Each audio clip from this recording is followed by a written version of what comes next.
Bismillahirrahmanirrahim. Assalamu alaikum wa rahmatullahi wa barakatuh. Ndugu mtazamaji, uwe wa ndani ya nchi ya Burundi au nje ya nchi ya Burundi, kama mnavyotuona nina ndugu yangu Sheikh Khamis ambaye ndiye kiongozi wa Afya Kwanza, na kusoto kwangu nina ndugu yangu, mzazi wangu, mwalimu wangu, Mwalimu Suleimani. Kuna ujumbe ambao wanataka kuwafikishia kwa ajili ya harambee ya tarehe 4 mwezi wa 7 2026, itakuwa ni Jumamosi. Acha nianze kwa ndugu yangu, shekhe wangu, kiongozi wa Afya Kwanza. Assalamu alaikum wa rahmatullahi wa barakatuhu.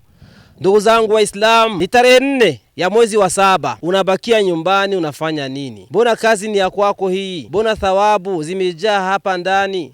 Mbona jamii ni ya kwetu? Ni tarehe 4 ya mwezi wa 7. Baba, mama, watoto, tujongee hapa, tuifanye kazi ya Mwenyezi Mungu Subhanahu wa Ta'ala. Hakuna atakayewalipa ila ni Allah. Unamtupia nani? Atakwenda fulani, nani atakayekwenda bila wewe? Jongea ndugu yangu, tarehe 4 ya mwezi wa 7 ni Jumamosi, saa 1 asubuhi, katika sehemu yetu hii ya Komibu, ambayo ni ya kwako, ambayo ni ya kwangu mimi. Karibuni sana. Na kusoto kwangu nina Alhaji Suleiman.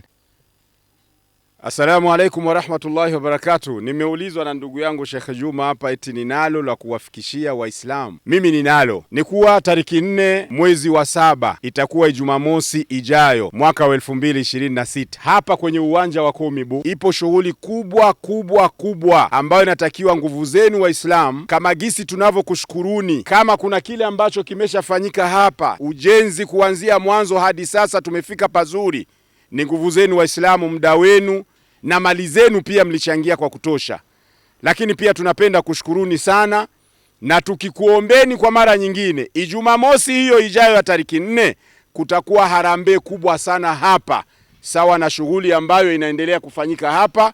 Kutakuwa kazi kubwa na vifao, alhamdulillah, ashukuriwe Mwenyezi Mungu, tayari vifao viko vya kuweza kufanya kazi hiyo.